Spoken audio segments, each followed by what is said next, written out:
Hello guys, അപ്പം നിങ്ങൾ part 1 കണ്ടല്ലോ, അതിൻ്റെ പാർട്ട് 2 ആണ് ഈ വീഡിയോ. ശരിക്കും പറഞ്ഞാൽ ഞാൻ ഓർത്തില്ല ഇത് പാർട്ട് 1ഉം 2 ആയിട്ട് ഇടേണ്ടി വരും. അത്രയും ലോങ് ആകുമെന്ന് ഞാൻ വിചാരിച്ചില്ല. പിന്നെ മാക്സിമം ഞാൻ കട്ട് ചെയ്ത് കുറേ ഭാഗങ്ങൾ ഒഴിവാക്കി, എന്നിട്ട് ലെങ്ത് ഉണ്ട്. പിന്നെ എടുത്തല്ലേന്ന് ഓർത്ത് അങ്ങനെ ഞാൻ ഓർത്തന്ന 2 പാർട്ടാക്കി ഇടാന്ന്. അപ്പം ഞാനിത് എഡിറ്റ് ചെയ്തുകൊണ്ടിരുന്നപ്പോഴാണ് 1-2 കാര്യങ്ങൾ ഞാൻ ഇതിൽ പറഞ്ഞിട്ടില്ല എന്നുള്ളത് വിട്ടുപോയെന്ന് എനിക്ക് മനസ്സിലായത്. അപ്പോൾ ഞാൻ വിചാരിച്ചു അതും കൂടെ ഒന്ന് ആഡ് ചെയ്യാം. അത്രയും കാര്യങ്ങൾ പറയുമ്പം അതും കൂടെ ഞാൻ പറയണമല്ലോ. അപ്പോൾ ഒരുപാട് പേര് പാർട്ട് 1 കണ്ടിട്ട് നെഗറ്റീവ് കമൻറ്റ്സ് വരുന്നുണ്ട്. പിന്നെ ഞാൻ അങ്ങനെ പറഞ്ഞു ഇങ്ങനെ പറഞ്ഞെന്നൊക്കെ. അപ്പം ഇതും കൂടെ കണ്ടിട്ട് നിങ്ങൾ എന്നെ കുറ്റപ്പെടുത്തുക, നെഗറ്റീവ് കമൻറ്റ് ഇടുക. അപ്പം ഞാൻ പറഞ്ഞല്ലോ, ഞാൻ ആരെയും കുറ്റപ്പെടുത്തിയതല്ല. നമ്മുടെ ലൈഫിൽ, എൻ്റെ ലൈഫിൽ എന്താണോ നടന്നത് അതാണ് ഞാൻ നിങ്ങളോട് ഷെയർ ചെയ്തത്. ഇപ്പോൾ കുറേ പേര് കമൻസിലൂടെ ആണെങ്കിലും നേരിട്ട് കാണുമ്പോഴൊക്കെ അവളുടെ എന്തൊരു അടിപൊളി ലൈഫാണ്, അവൾക്കൊരു കുഴപ്പമില്ല, യൂട്യൂബിൽ നിന്ന് വരുമാനം, നല്ലൊരു ഫാമിലീനെ കിട്ടി, അങ്ങനെ ഇങ്ങനെയെന്നൊക്കെ ചിന്തിക്കും. അപ്പോൾ ഇതിൻ്റെ പിന്നിൽ ഞാൻ എന്തൊക്കെ അനുഭവിച്ചിട്ടാണ് വന്നതെന്നും കൂടെ ഉള്ളത് നിങ്ങൾ അറിയണം. അപ്പം സംഭവം എന്താണെന്ന് വെച്ചാൽ, ഞാനതിൽ പറയാൻ വിട്ടുപോയത്, എൻ്റെ കല്യാണ സമയത്ത് ചെറിയ രീതിയിലൊരു ബ്രൈഡ് ടു ബി നടത്തിയിട്ടുണ്ടായിരുന്നു. അപ്പം ഞാൻ പറഞ്ഞല്ലോ, ഫോട്ടോഗ്രാഫർ നമുക്കറിയാവുന്ന ആൾ തന്നെയായിരുന്നു, എൻ്റെ ഫ്രണ്ട് തന്നെയായിരുന്നു. അപ്പോൾ അത്യാവശ്യം ഡിസ്കൗണ്ടിൽ തന്നെ കേട്ടോ അവൻ വർക്ക് എടുത്ത് നമുക്ക് ചെയ്തു തന്നത്. അപ്പം ഞാൻ അവനോട് ഇങ്ങനെ പറഞ്ഞു, ഒരു ബ്രൈഡ് ടു ബി ഞാനിങ്ങനെ പ്ലാൻ ചെയ്യുന്നുണ്ട്, എത്രയാവും ബഡ്ജറ്റൊക്കെ ഒന്ന് പറയാൻ പറഞ്ഞു. അപ്പോൾ അവൻ പറഞ്ഞു, അതിനൊന്നും നീ പൈസ തരണ്ട, നീ ലൊക്കേഷനിൽ വന്നാൽ മതി, നിനക്ക് ഞാൻ ഫ്രീ ആയിട്ട് എടുത്തുതരാമെന്ന് പറഞ്ഞിട്ട് അങ്ങനെ അവൻ വന്നവിടെ. പിന്നെ അപ്പം ഈ ബ്രൈഡ് ടു ബിക്ക് ഒരേ കളർ ഡ്രസ്സ് അങ്ങനെയാണല്ലോ തീം. അപ്പം എൻ്റെ കസിൻസ്, അതായത് എൻ്റെ സിസ്റ്റേഴ്സിനോടൊക്കെ ചോദിച്ചപ്പോഴത്തേക്കും അറിയില്ല, ആ കളർ ഡ്രസ്സില്ല, ഈ കളർ ഡ്രസ്സില്ല. പിന്നെ എൻ്റെ മാമാടെ മോളാണെങ്കിലും അവൾ ഡെലിവറി കഴിഞ്ഞ് കിടക്കുകയാണ് ആ സമയത്ത്. ഇപ്പം എൻ്റെ ഷോർട്സിലൊക്കെ ഞാൻ കാണിക്കുന്നില്ലേ, കുഞ്ഞുള്ള അവൾ ഡെലിവറി കഴിഞ്ഞ് കിടക്കുക. പിന്നെയൊക്കെ പീക്കിരികളാണ് ഉള്ളത്. അപ്പം ഞാൻ വിചാരിച്ച് പിന്നെ ആരുമില്ല, എൻ്റെ അനിയത്തിമാരും ആരുമില്ല, ഓരോരുത്തരും ഓരോ തിരക്കിലാണ്. അപ്പം എൻ്റെ അനിയൻ്റെ കൂട്ടുകാരെ വെച്ചിട്ട്, അതായത് ഞാൻ ബ്രൈഡും അവരെൻ്റെ ഫോട്ടോ എടുക്കാൻ വേണ്ടി എൻ്റെ കൂടെ അവരെ നിർത്താമെന്ന് വിചാരിച്ചു. ഒരു വെറൈറ്റി ആയിക്കോട്ടെ എന്ന് വിചാരിച്ചു. അതിൻ്റെ കൂട്ടുകാരൊക്കെ ഭയങ്കര കമ്പനിയാട്ടോ എന്നോട്, നല്ല അടിപൊളി കമ്പനിയാണ് ഞങ്ങൾ. അപ്പം ഞാൻ അവന്മാരോട് കാര്യം പറഞ്ഞപ്പോൾ അവന്മാർ പറഞ്ഞാൽ വരാമെന്ന് പറഞ്ഞു. അപ്പം ഞാൻ സെലക്ട് ചെയ്തെടുത്ത കളറ് ബ്ലാക്ക് ആയിരുന്നു. ബ്ലാക്ക് ആകുമ്പോൾ ഒരു കോമൺ കളറല്ലേ, എല്ലാവരുടെ കയ്യിലും കാണുമല്ലോ എന്ന് വിചാരിച്ച്. അപ്പോൾ 3-4 പേരോടൊക്കെ ഞാൻ പറഞ്ഞാൽ ഈ കളർ ഇട്ട് വന്നാൽ മതി, നിങ്ങളുടെ ഈ ഷർട്ട് ഉണ്ടെങ്കിൽ ഈ കളർ ഇട്ട് വന്നാൽ മതി, ബ്ലാക്ക് കളറാണ് ഞാൻ ഇങ്ങനെ സെറ്റ് ചെയ്തേക്കുന്നത്. അപ്പോൾ അവന്മാർ പറഞ്ഞാൽ ഞങ്ങളുടെ തൊണ്ടടി ഞങ്ങൾ വരാമെന്ന് പറഞ്ഞു. പക്ഷെ ഞാനിത് നോക്കുമ്പോഴേ എൻ്റെ കയ്യിൽ ആ കളർ ഡ്രസ്സില്ല. അപ്പം ഞാൻ വിചാരിച്ച് വെറുതെ ഇട്ടെടുത്താല, കാരണം ഡ്രസ്സ് എടുക്കാനുള്ള പൈസ ഇല്ല, ഞാൻ അതിനും വീട്ടുകാരെ ബുദ്ധിമുട്ടിക്കണ്ടേന്ന് ഓർത്ത് എന്ത് ചെയ്യും, ആരുടെന്നെങ്കിലും ചോദിക്കാം, വാങ്ങിച്ചിടാന്ന് പറഞ്ഞു. അപ്പം എൻ്റെ കയ്യിൽ ബ്ലാക്ക് ഡ്രസ്സ് ഇല്ലാത്തത് ഇവന്മാരെങ്ങനെയോ അറിഞ്ഞു കേട്ടാ, മായൻ്റെ ഫ്രണ്ട്സ്, ഞാൻ ഈ ഡ്രസ്സിന് വേണ്ടിയിട്ട് ഇങ്ങനെ തപ്പിപ്പിടിച്ച് നടക്കുക എന്നുള്ളത്. അപ്പം മായൻ്റെ കൂട്ടുകാരന്മാരിൽ ഒരാൾ അവൻ എന്നോട് പറഞ്ഞ്, നീ സ്ഥലവും സമയം എപ്പോഴാണ് നമ്മൾ ഫോട്ടോഷൂട്ട് എടുക്കണ്ടേന്നൊക്കെ ഉള്ളത് പറ, നമുക്ക് എടുക്കാമെന്ന് പറഞ്ഞു. അങ്ങനെ ഞാൻ പറഞ്ഞു നമുക്ക് സെറ്റ് ചെയ്യാമെന്ന്. അപ്പോൾ അവൻ ഡ്രസ്സിൻ്റെ കാര്യത്തിൽ ടെൻഷൻ ആണ്ടോ, നമുക്കത് എവിടെന്നെങ്കിലും എടുക്കാമെന്ന് പറഞ്ഞു. അപ്പം ഞാൻ ഭയങ്കര ഷോക്കായി. ഞാൻ എന്നോട് പറഞ്ഞിട്ട് പുതിയ ഡ്രസ്സൊന്നും വേണ്ട, ജസ്റ്റ് ഒരു ഫോട്ടോ എടുക്കാനല്ലേ, ഞാൻ ആരുടെങ്കിലും സെറ്റ് ആക്കിക്കോളാം എന്ന് പറഞ്ഞു. പക്ഷേ ഇവ സമ്മതിച്ചില്ല. അങ്ങനെ ബ്രൈഡ് ടു ബി നടത്തുന്നതിൻ്റെ തലേ ദിവസമാണെന്ന് തോന്നുന്നു. തലേ ദിവസം ഇവൻ്റെ കാറിൽ എന്നെയും എൻ്റെ അനിയനെയും കൂടെ കൊണ്ടുപോയിട്ട് കടയിൽ കൊണ്ടുവച്ചെന്ന് എനിക്ക് പുതിയ ഡ്രസ്സ് എടുത്തു തന്ന്. ആദ്യം നല്ലൊരു വലിയ കടയിലാട്ടോ കൊണ്ടുപോയത്. ആലപ്പുഴയിലുള്ളവർക്കൊക്കെ അറിയായിരിക്കും, ഈ ഹാഡൈസ് എന്ന് പറഞ്ഞിട്ട്. അവിടെ ചെന്നപ്പോൾ എൻ്റെ പൊന്നെ എല്ലാത്തിനും ഉടുക്കത്ത വില, റൈറ്റ് ഇവിടെ ഡ്രസ്സ് എടുക്കാൻ പോയപ്പോൾ എൻ്റെ പൊന്നെ ഉടുക്കത്ത വില. അപ്പം പക്ഷെ ഇവൻ എന്നോട് പറയുന്നുണ്ട്, നീ വിലയൊന്നും നോക്കണ്ട എടുത്തോന്ന്. പക്ഷെ ഒരാൾ നമ്മൾക്ക് എടുത്തിരുമ്പോൾ നമ്മൾ ബുദ്ധിമുട്ടിക്കുന്ന മോശമല്ലേ. അങ്ങനെ ഞാൻ എനിക്ക് ഇവിടുന്ന് വേണ്ട, വേറെ കടയിൽ നിന്ന് മതിയെന്ന് പറഞ്ഞ് ഞങ്ങൾ അവിടെ നിന്ന് ഇറങ്ങി വേറെ കടയിൽ കയറി. എന്നിട്ട് ബ്രൈഡ് ടു ബിക്കുള്ള ഫ്രോക്ക് പോലത്തെ ഞാൻ ഫോട്ടോ ഇവിടെ എവിടെയെങ്കിലും കൊടുത്തേക്കാം പറഞ്ഞാൽ അതെടുത്ത് കഴിഞ്ഞപ്പോൾ അവൻ പറഞ്ഞു, നീ എക്സ്ട്രാ ഒരു ഡ്രസ്സും കൂടെ എടുത്തോളാൻ പറഞ്ഞു. അപ്പം എനിക്കാണെങ്കിൽ കരച്ചിലും വരുന്നുണ്ട്, സങ്കടവും. ഞാൻ കുറേ പറഞ്ഞു അവനോട്, എനിക്ക് ഡ്രസ്സ് വേണ്ടടാ, ഇത് മാത്രം മതി, എനിക്ക് വേറെ ഒന്നും വേണ്ട. മാക്സിമം ഞാൻ പറഞ്ഞു നോക്കി, അവൻ സമ്മതിച്ചില്ല, ഒരു വിധത്തിൽ സമ്മതിച്ചില്ല. അങ്ങനെ എനിക്ക് ആ ബ്രൈഡ് ടു ബിയുടെ ഡ്രസ്സും എക്സ്ട്രാ ഒരു ചുരിദാറും കൂടെ അവൻ എനിക്ക് എടുത്തു തന്ന്. അവൻ എക്സ്ട്രാ എടുത്തുതന്ന ഒരു ചുരിദാറാണ് ഞാൻ ഞങ്ങളുടെ രംഗോലി ഷിനാജിൻ്റെ വീട്ടിൽ, പിന്നെ കല്യാണം നടന്നതിൻ്റെ അന്നത്തെ ദിവസം വൈകുന്നേരം ചെറിയൊരു രംഗോലി പോലെ ഒരു സെറ്റപ്പ്, ഒരു ചെറിയ പരിപാടി ഉണ്ടായിരുന്നു, അതിന് ഞാൻ ഇട്ടത് അവൻ എടുത്തുതന്ന ആ ഒരു ചുരിദാറാണ്. ഫോട്ടോ ഞാൻ എവിടെയെങ്കിലും കൊടുത്തേക്കാവേ. അപ്പം അങ്ങനെ ഡ്രസ്സ് എടുത്ത് വീട്ടിൽ വന്ന്, പിന്നെ പിറ്റേ ദിവസമാണ് നമ്മൾ ബ്രൈഡ് ടു ബിയുടെ ഷൂട്ട് വെച്ചത്. അങ്ങനെ ഞങ്ങളെല്ലാവരും കൂടെ പോയിട്ട് അപ്പം ഈ ബ്രൈഡ് ടു ബിക്ക് കേക്ക് മുറിക്കുമല്ലോ. അപ്പം ഞാൻ കേക്കൊന്നും വാങ്ങുന്നില്ല എന്ന് വിചാരിച്ചേട്ടാ.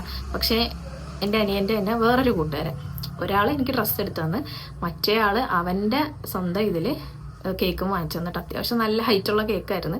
അങ്ങനെ അവൻ്റെ ഇതിൽ കേക്കും വാങ്ങിച്ചു തന്ന്, മറ്റവൻ ഡ്രസ്സും എടുത്തു തന്ന്. അങ്ങനെ ഞങ്ങളവിടെ പോയി ഫോട്ടോസൊക്കെ എടുത്ത് വീഡിയോസൊക്കെ എടുത്ത് നല്ല രീതിക്ക് അവന്മാർ എൻ്റെ കൂടെ സഹകരിച്ച് നിന്ന് ആ ഒരു കാര്യം നല്ല രീതിയിൽ നടന്ന്.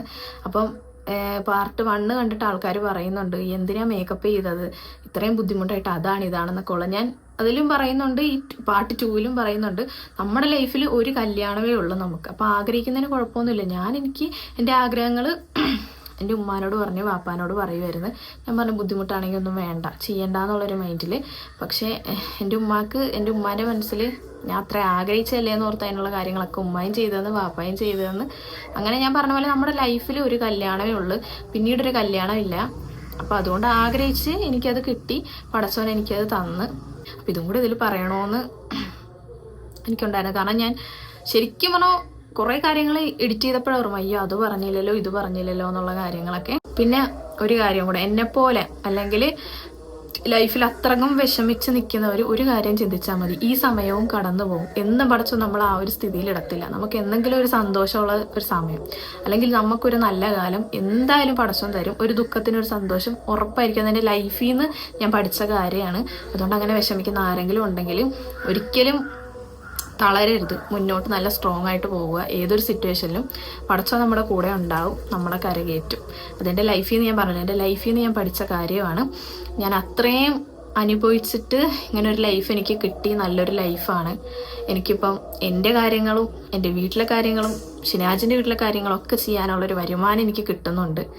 അങ്ങനെ പടച്ചവനോട് ഒരുപാട് നന്ദിയാണ്.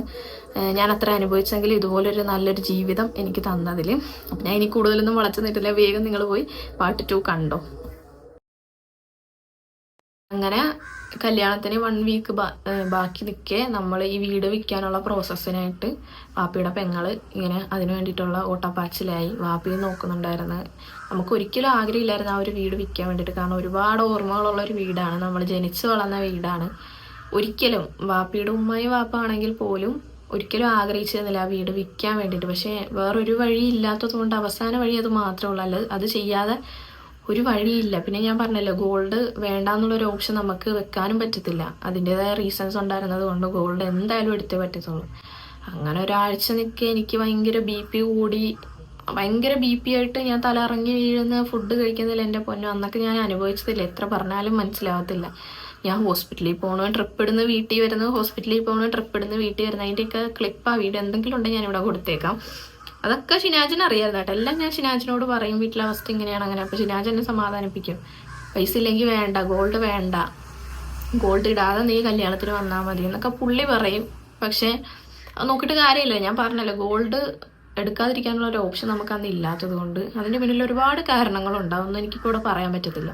5 പവനെങ്കിൽ 5 പവൻ, 10 പവനെങ്കിൽ 10 പവൻ, എത്രയായാലും ഗോൾഡ് ആവശ്യത്തിന് കാണാൻ മാത്രം, അതായത് ഒരു കമ്മല്, ഒരു മാല, ഒരു വള, അങ്ങനെ ആവശ്യത്തിനുള്ളത് മാത്രമെങ്കിലും വേണമെന്നുള്ളതായി വാപ്പിയുടെ മനസ്സിലും അങ്ങനെയായി. കാരണം പിന്നീട് ആ ഗോൾഡിൻ്റെ പേരിൽ എനിക്ക് എന്തെങ്കിലും ബുദ്ധിമുട്ടുകൾ ആ വീട്ടിലുണ്ടാകും, അങ്ങനെയൊക്കെയുള്ളൊരു ടെൻഷനായി വാപ്പിക്കും.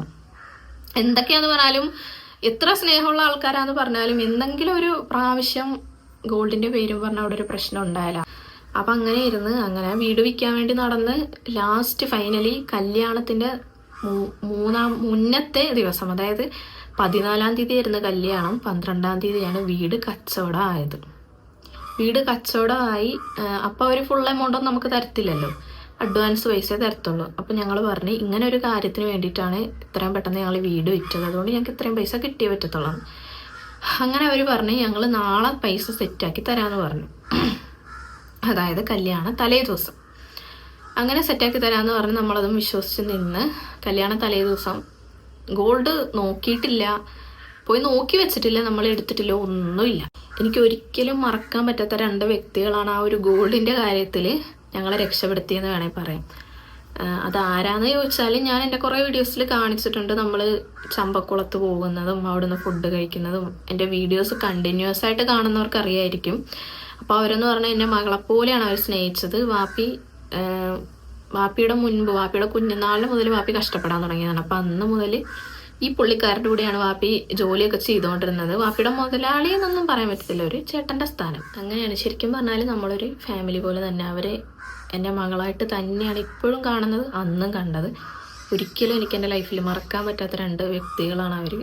അപ്പം എനിക്കൊരു വഴിയില്ലാണ്ട് ലാസ്റ്റ് ഞാൻ അവരെ വിളിച്ച് ഞാൻ കരഞ്ഞിട്ട് പറഞ്ഞു ഇങ്ങനെയാണ് ഗോൾഡ് എടുത്തിട്ടില്ല, എന്ത് ചെയ്യണമെന്ന് അറിയത്തില്ല, പോയി നോക്കി വെച്ചിട്ട് പോലും ഇല്ല. നിങ്ങളൊന്ന് ആലോചിച്ച് നോക്കി, നമുക്ക് ചെല്ലുമ്പോൾ തന്നെ സ്വർണ്ണക്കടയിൽ നമ്മുടെ കറക്റ്റ് സൈസിന് വളയും പാദസരവും കമ്മലൊന്നും കിട്ടണമെന്ന് വെച്ചേ, പാദസരവും വളയും ഒന്നും കിട്ടണമെന്നില്ലല്ലോ, അതിനൊക്കെ ഓരോ അളവുകളില്ല. അപ്പം ഞാൻ ചേച്ചീനെ വിളിച്ച്, അതായത് ഈ സാബ് ചേട്ടൻ എന്ന് പറഞ്ഞ ആളുടെ വൈഫിനെ വിളിച്ച് ഞാൻ കരഞ്ഞപ്പോൾ പുള്ളിക്കാരൻ എൻ്റെ അടുത്ത് പറഞ്ഞു മോളെ നീ വിഷമിക്കേണ്ട, അവർക്കും അന്ന് ബുദ്ധിമുട്ടുള്ള സമയമാണ്, ഫിനാൻഷ്യലി നല്ല ബുദ്ധിമുട്ടുള്ള സമയമാണ്. അപ്പം നമ്മൾ അവർക്ക് പൈസ കൊണ്ട് സഹായിക്കാനുള്ളൊരു സാമ്പത്തികം ഒന്നും ഇല്ലായിരുന്നു, എന്നാലും എൻ്റെ കല്യാണത്തിന് ഒരു എമൗണ്ട് അവർ തന്നായിരുന്നു, അത് പറയണമല്ലോ. അങ്ങനെ ഞാൻ വിളിച്ച് കരഞ്ഞപ്പോഴത്തേക്കും പുള്ളിക്കാരി സാബു ചേട്ടനോട് പറഞ്ഞു. അങ്ങനെ സാബു ചേട്ടൻ്റെ അറിയാവുന്നൊരു ജ്വല്ലറി ഉണ്ടായിരുന്നു ആലപ്പുഴയിൽ. എൻ്റെ അടുത്ത് പറഞ്ഞു ഞാൻ അവരെ വിളിച്ച് സംസാരിക്കാം, എന്നിട്ട് മോള് പോയി നോക്കി വെക്ക്, നമുക്ക് പൈസ സെറ്റ് ആകുമ്പോൾ കൊടുത്തെടുക്കാമെന്ന് പറഞ്ഞു. കല്യാണത്തിൻ്റെ തലേദിവസം ഷിനാജിന് വീഡിയോ കോൾ ചെയ്ത് ഞാൻ പൊട്ടിക്കരഞ്ഞിട്ടുണ്ട്. അപ്പോഴൊക്കെ ഷിനാജ് എന്നെ സമാധാനിപ്പിച്ച് നീ ടെൻഷൻ ആവണ്ട, ഗോൾഡ് ഇല്ലെങ്കിൽ വേണ്ട, നീ അതോർത്ത് ടെൻഷൻ ആവണ്ട, എങ്ങനെയാണോ നീ ഒരുങ്ങി വരുന്നത് അതുപോലെ വന്നാൽ മതി, ഗോൾഡ് നിനക്ക് വേണമെന്നില്ല, നീ അതോർത്ത് ടെൻഷൻ ആവണ്ട എന്നൊക്കെ ഷിനാജ് പറയുന്നുണ്ട്. അങ്ങനെ എന്താ പുള്ളിക്കാരൻ ഇടപെട്ട് ഒരു ജ്വല്ലറിയിൽ സെറ്റാക്കി. കല്യാണ തലേ ദിവസം എനിക്ക് തോന്നുന്നൊരു നമ്മുടെ വീട്ടിലിങ്ങനെ കല്യാണത്തിന് തലേ ദിവസമല്ലേ ആൾക്കാരൊക്കെ ഇങ്ങനെ വന്നുകൊണ്ടിരിക്കുകയാണ്, എനിക്ക് മേക്കപ്പ് ചെയ്യാൻ വേണ്ടിയിട്ടൊരു 1 മണിയാകുമ്പോൾ ചെല്ലാൻ അവർ പറഞ്ഞ്. അപ്പം ഗോൾഡിൻ്റെ കാര്യം സെറ്റാക്കിയപ്പോൾ അതിന് മുമ്പ് തന്നെ ഞങ്ങൾ പോയി, ഞാനും എൻ്റെ ഉമ്മായും പിന്നെ വാപ്പിയുടെ പെങ്ങളും, അങ്ങനെ ഞങ്ങൾ കുറച്ച് പേര് ജ്വല്ലറി പോയിട്ട് നമ്മൾ ചെന്നപ്പോൾ എന്തോ ഭാഗ്യത്തിന് എൻ്റെ കറക്റ്റ് സൈസിൽ അളവിനുള്ള വളയും പാദസരമൊക്കെ അവിടെ ഉണ്ടായിരുന്നു. പിന്നെ നമുക്കിഷ്ടപ്പെട്ട അത്യാവശ്യം നല്ല മോഡൽസൊക്കെ ഉണ്ടായിരുന്നു കേട്ടോ. അങ്ങനെ മനസ്സിന് ഇഷ്ടപ്പെട്ട സാധനങ്ങൾ തന്നെ നമ്മളവിടെ എടുത്ത് സെലക്ട് ചെയ്ത് വെച്ചിട്ട് നമ്മൾ വീട്ടിലേക്ക് വന്നു. അപ്പം ഇത് പൈസ കൊടുത്ത് നമുക്ക് സ്വർണം കൈ കിട്ടണമെങ്കിൽ ഈ വീട് കച്ചവടമായ പൈസ നമുക്ക് കിട്ടണം, ആ ഒരു കാര്യം ഇപ്പുറത്ത് നിൽക്കുകയാണല്ലോ. അങ്ങനെ ഞാൻ മേക്കപ്പ് ചെയ്യാൻ പോയപ്പോഴത്തേക്കും, അതായത് കല്യാണ തലേ ദിവസമാണല്ലോ നമുക്ക് വീട് വിറ്റിട്ട് അവർ പൈസ തരാമെന്ന് പറഞ്ഞത്. മേക്കപ്പ് ചെയ്യാൻ പോയിട്ടൊക്കെ ഞാൻ ഇങ്ങനെ വാപ്പിയുടെ പെങ്ങളെ വിളിച്ചിട്ടിരിക്കുക, പൈസ കിട്ടിയ ശരിയായ, കാരണം ടെൻഷൻ കൊണ്ട് എൻ്റെ കൈയും കാലും വിറക്കുവാണ് ആ സമയത്തൊക്കെ. നിങ്ങളൊന്ന് ആലോചിച്ച് നോക്കിയേ, അത്രയും ആഗ്രഹിച്ച് അത്രയും നാളും പ്രേമിച്ച് കല്യാണം നടക്കാൻ പോവാണ് ഞങ്ങൾ ആഗ്രഹിച്ചൊരു ദിവസം വരുവാണ്. ആ ഒരു ദിവസം എത്തുമ്പോൾ പോലും എനിക്കൊന്ന് മനസ്സ് തുറന്ന് സന്തോഷിക്കാൻ പറ്റാത്ത ദിവസം. നിങ്ങളൊന്ന് ആലോചിച്ച് നോക്കിയത്. അയ്യോ അവർക്ക് ഇപ്പോൾ പറയുമ്പോഴത്തേക്കില്ലേ ചങ്കി ഇങ്ങനെ പൊട്ടുന്ന വേദനയാണ് ആ കാര്യങ്ങൾ ആലോചിക്കുമ്പോൾ. ഒരിക്കലും ഞാൻ ഓർക്കാനും ആലോചിക്കാനും ഇഷ്ടപ്പെടാനും, അതായത് ഓർക്കാനും ഇഷ്ടപ്പെടാത്തൊരു സമയമാണ് എൻ്റെ ആ കല്യാണ സമയം. എൻ്റെ കല്യാണ സമയത്ത് ഏറ്റവും കൂടുതൽ മോശപ്പെട്ട അവസ്ഥയിലൂടെ ഞാൻ കടന്നു പോയത്. കുറേ പേർക്ക് ചിലപ്പോൾ ഇങ്ങനത്തെയൊക്കെ അനുഭവം ഉണ്ടാവും. എന്തായാലും അങ്ങനെ ഞാൻ മേക്കപ്പ് ചെയ്യാനിരിക്കുമ്പോൾ ഇങ്ങനെ തുരുതുരാ വിളിച്ച് ചോദിക്കുമ്പോൾ എൻ്റെ അടുത്ത് പറഞ്ഞ് ഒരു 5 മണിയൊക്കെ ആയപ്പോൾ എനിക്ക് ഇങ്ങോട്ട് വിളിച്ചിട്ട് നീ ടെൻഷൻ ആവണ്ട, പൈസ കിട്ടി, നമ്മൾ ജ്വല്ലറി കൊടുത്ത് ഇന്ന് രാത്രി നമുക്ക് സ്വർണ്ണം കിട്ടുമെന്ന്. എൻ്റെ പൊന്നോ, അത് കേട്ടപ്പോൾ എൻ്റെ ഒരു സന്തോഷമില്ലേ, അത് എങ്ങനെ പറഞ്ഞു തരണമെന്ന് എനിക്കറിയത്തില്ല, അത്രക്കും എനിക്ക് സന്തോഷമായി. കാരണം ഓൾമോസ്റ്റ് എല്ലാ കാര്യങ്ങളും സെറ്റായി, ഇനി ഒന്നുമില്ല, ഗോൾഡ് സെറ്റായി, നമുക്കെല്ലാം സെറ്റായി, ഇനി കല്യാണം അത് മാത്രം അങ്ങ് നടന്നു പോയാൽ മതി. അങ്ങനെ ഞാൻ മേക്കപ്പൊക്കെ കഴിഞ്ഞ് ഓഡിറ്റോറിയത്തിൽ വന്ന് കല്യാണത്തിൻ്റെ ആ ഒരു ടൈമിലും തലേ ദിവസം അതിൻ്റെ മുമ്പത്തെ ദിവസമൊക്കെ എൻ്റെ വാപ്പിയുടെ മുഖത്ത് ഞാൻ ഒരു ചിരി കണ്ടിട്ടില്ല. നമ്മുടെ കുടുംബത്തിൽ നമ്മുടെ വീട്ടിൽ നമ്മുടേതായ ഒരു കല്യാണം നടക്കുമ്പോൾ അതിൻ്റേതായ ഒരു സന്തോഷമില്ല, അത് എൻ്റെ വാപ്പിയുടെ മുഖത്ത് ഞാൻ കണ്ടിട്ടില്ല. ഒരിക്കലും വാപ്പിനും കുറ്റം പറയാൻ പറ്റത്തില്ല, കാരണം ആ ഒരു സിറ്റുവേഷനിലൂടെയാണ് നമ്മൾ കടന്നു പോണത്. അപ്പം വാപ്പിക്കുള്ള ടെൻഷൻ എന്താന്ന് പറഞ്ഞാൽ, വാപ്പിക്ക് മാത്രമല്ല നമുക്ക് എല്ലാവർക്കും ഉണ്ട്. കല്യാണം കഴിഞ്ഞിട്ട് നമ്മൾ ഉദ്ദേശിച്ചത്ര പിരിവ് കിട്ടുക, നമ്മുടെ കടങ്ങൾ തീർക്കാനുള്ള പൈസയെങ്കിലും നമുക്ക് കിട്ടുക. ഇനിയിപ്പോൾ അത് കിട്ടിയില്ലെങ്കിൽ എന്ത് ചെയ്യും? മറ്റേ കടം, വലിയൊരു കടം നമ്മുടെ തലയിൽ നിൽക്കുകയാണ്, അതിൻ്റെ കൂടെ ഇതും കൂടെ ആയാലും എന്ത് ചെയ്യും? അങ്ങനെയൊക്കെയുള്ളൊരവസ്ഥയായിരുന്നു നമുക്ക് എല്ലാവർക്കും കേട്ടോ. എനിക്കാണെങ്കിലും എൻ്റെ മനസ്സ് തുറന്നൊന്നും എനിക്ക് ചിരിക്കാൻ, എനിക്കൊന്നും സന്തോഷിക്കാൻ പറ്റിയിട്ടില്ല. കല്യാണ തലേ ദിവസമാണെങ്കിലും കല്യാണത്തിനാണെങ്കിലും അതിൻ്റെ മുമ്പുള്ള ദിവസങ്ങളിലാണെങ്കിലും ഞാൻ കരഞ്ഞു തീർത്ത ദിവസങ്ങളായിരുന്നു മൊത്തം. സീരിയസ്ലി പറയുകയാണെങ്കിൽ വാപ്പിയുടെ ആ ബിസിനസ് പൊട്ടിയ അന്ന് മുതൽ കരഞ്ഞു തീർത്ത ദിവസങ്ങൾ, സമാധാനം ഇല്ലാത്ത ദിവസങ്ങൾ. വാപ്പി ഇങ്ങനെ ഓടി അങ്ങോട്ട്, ഞാനാണെങ്കിൽ സ്റ്റേജിൽ ഇരിക്കുവാണെങ്കിലും വാപ്പിനെ ഞാൻ നോക്കുന്നത്, വാപ്പിയുടെ അവസ്ഥ എന്താണെന്നുള്ളത്. അപ്പം വാപ്പി അങ്ങോട്ടോടുന്ന് ഇങ്ങോട്ടോടുന്ന് ഓരോ കാര്യങ്ങൾ ചെയ്യുന്നത്, അപ്പോഴും പുള്ളിക്ക് ഭയങ്കര ടെൻഷനിലാണ്. എൻ്റെ ഉമ്മ ആണെങ്കിലും ഇപ്പം കരയുന്നുള്ള രീതിയിലാണ് നിൽക്കുന്നത്.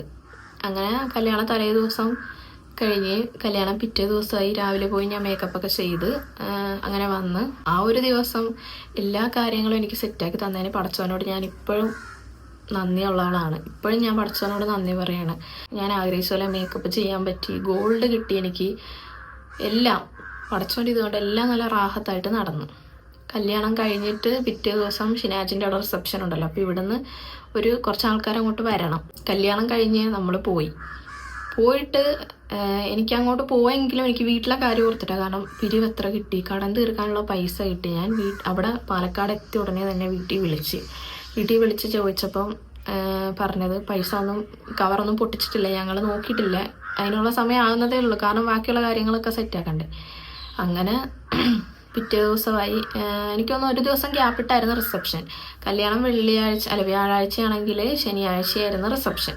കല്യാണം കഴിഞ്ഞ് വെള്ളിയാഴ്ചയായി. അന്നത്തെ ദിവസം ഞാൻ ഇങ്ങനെ വിളിച്ചപ്പോഴാണ് വീട്ടിൽ നിന്ന് പറയുന്നത്, നമ്മൾ പ്രതീക്ഷ അത്ര പിരിവ് കിട്ടിയില്ല, നമുക്ക് അവിടെ ഇവിടെയൊക്കെ കൊടുക്കാനുള്ള പൈസ നമ്മുടെ കയ്യിലില്ല, എന്ത് ചെയ്യുമെന്ന് അറിയത്തില്ല.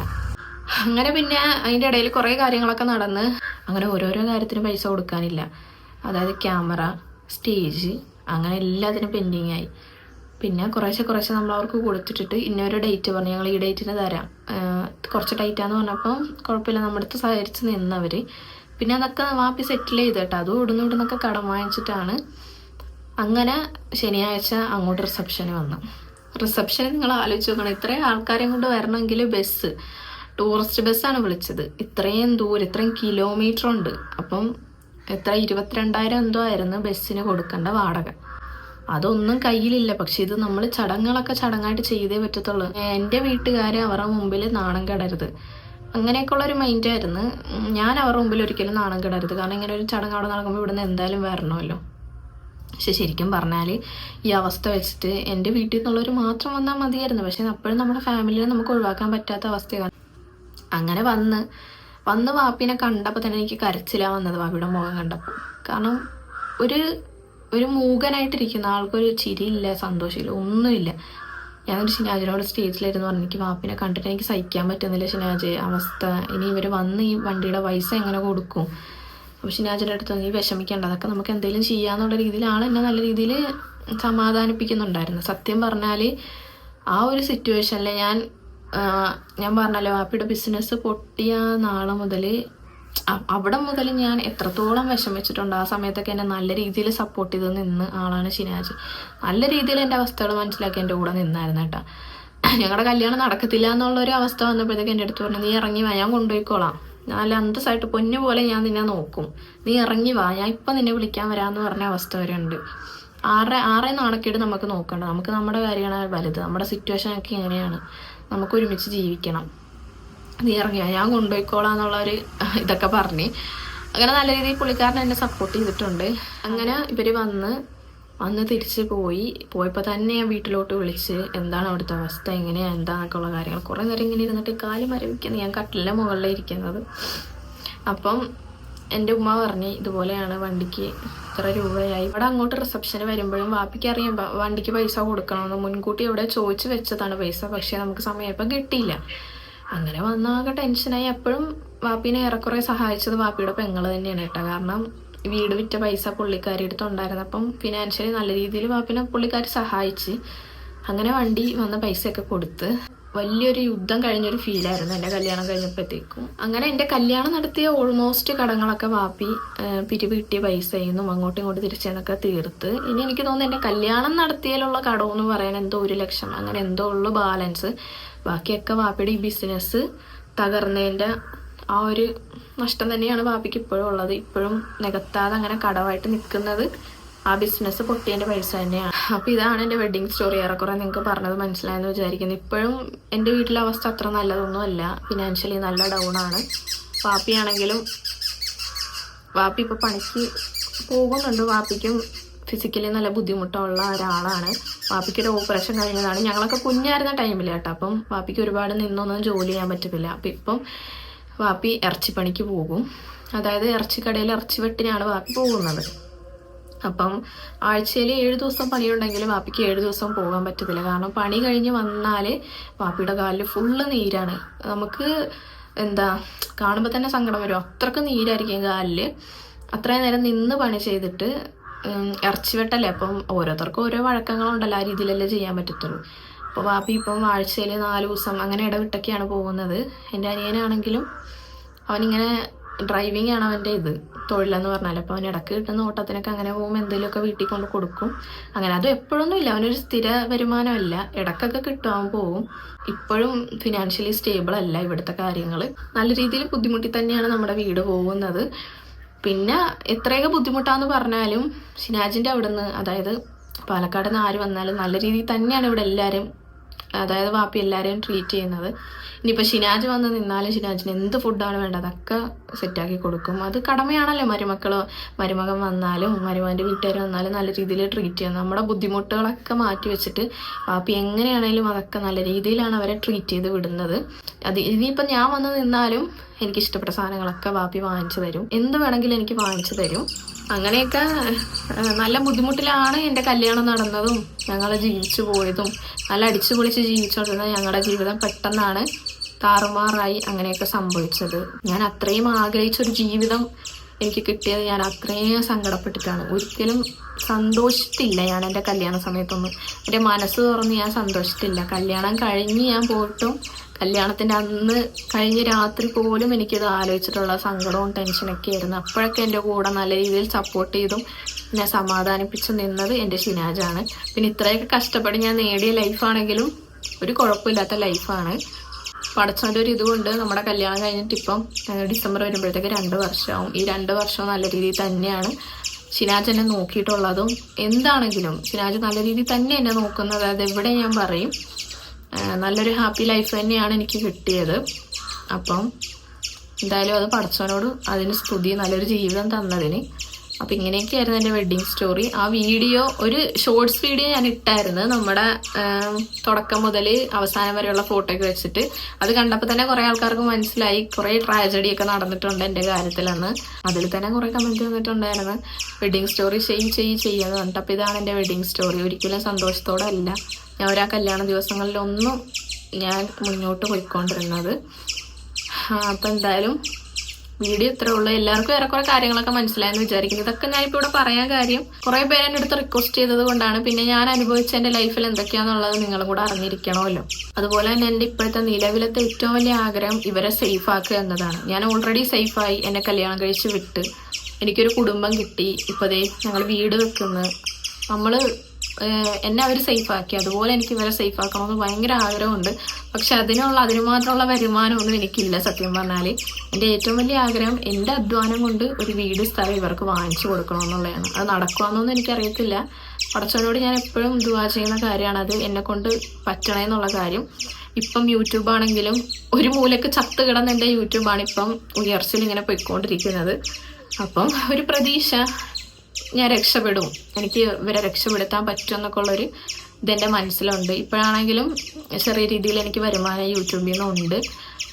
അപ്പം യൂട്യൂബിൽ നിന്ന് വരുമാനം ഉണ്ടെങ്കിലും എനിക്ക് 2 വീട്ടിലും കൊടുക്കാൻ പറ്റുന്നുണ്ട്. അതായത് ഷിനാജിൻ്റെ വീട്ടിലും ഹെൽപ്പ് ചെയ്യാൻ പറ്റുന്നുണ്ട്. എൻ്റെ വീട്ടിലും വലിയ രീതിയിലൊന്നും ഇല്ലെങ്കിലും എനിക്കിവിടെ തുച്ഛമായ ചെറിയ എമൗണ്ട് ആണെങ്കിലും എനിക്ക് ഇവർക്ക് കൊടുക്കാൻ പറ്റും. ഇപ്പം 1000 ആണെങ്കിലും 2000 ആണെങ്കിലും എന്നെക്കൊണ്ട് അത് കൊടുക്കാൻ പറ്റുന്നുണ്ട്. അതുപോലെ തന്നെ അവിടെയും എന്നെക്കൊണ്ട് ഹെൽപ്പ് ചെയ്യാൻ പറ്റുന്നുണ്ട്. അപ്പോൾ ആ ഒരു സന്തോഷത്തിലാണ് ഞാൻ കഷ്ടപ്പെട്ട് എൻ്റെ യൂട്യൂബ് നിലനിർത്തി കൊണ്ടുവന്നതിനുള്ളൊരു ബലം എനിക്കുണ്ടായി. അപ്പോൾ എന്തായാലും എല്ലാത്തിനും പടച്ചവനോട് നന്ദി. അപ്പോൾ ഇതാണ് എൻ്റെ വെഡ്ഡിങ് സ്റ്റോറി. ഇതിലെന്തൊക്കെ ഏതൊക്കെ ഒന്നും എനിക്കൊരു ഐഡിയ ഇല്ല. ഞാൻ പറഞ്ഞത് നിങ്ങൾക്ക് ടോട്ടലി മനസ്സിലായോന്നും എനിക്കറിയത്തില്ല.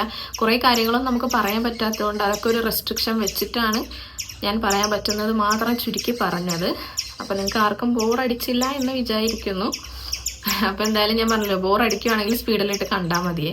അപ്പോൾ നമ്മുടെ വീഡിയോ ഇത്രേ ഉള്ളൂ. എല്ലാവർക്കും ഇഷ്ടപ്പെട്ടെന്ന് വിചാരിക്കുന്നു. ഇഷ്ടപ്പെട്ടാൽ ലൈക്ക് ചെയ്യാനും ഷെയർ ചെയ്യാനും സബ്സ്ക്രൈബ് ചെയ്യാനും കമൻറ്റ് ചെയ്യാനും മറക്കരുത്. അപ്പം നിങ്ങൾ എൻ്റെ കൂടെ ഉള്ളത് കൊണ്ടാണ് എനിക്കിപ്പം മുന്നോട്ട് പോകാൻ പറ്റുന്നത്, ഫിനാൻഷ്യലി സ്റ്റേബിളായിട്ട് നിൽക്കാൻ പറ്റുന്നത്. എനിക്ക് എൻ്റെ ഷിനാജിനെ ആണെങ്കിലും എൻ്റെ വീട്ടുകാരെ ആണെങ്കിലും എനിക്ക് ഹെൽപ്പ് ചെയ്യാൻ പറ്റുന്നത്. അപ്പോൾ എൻ്റെ കൂടെ ഈ ഒരു സപ്പോർട്ട് മുന്നോട്ടും ഉണ്ടാവണം. അപ്പോൾ എന്തായാലും ഇനി അടുത്തൊരു വീഡിയോ ആയിട്ട് നമുക്ക് കാണാം.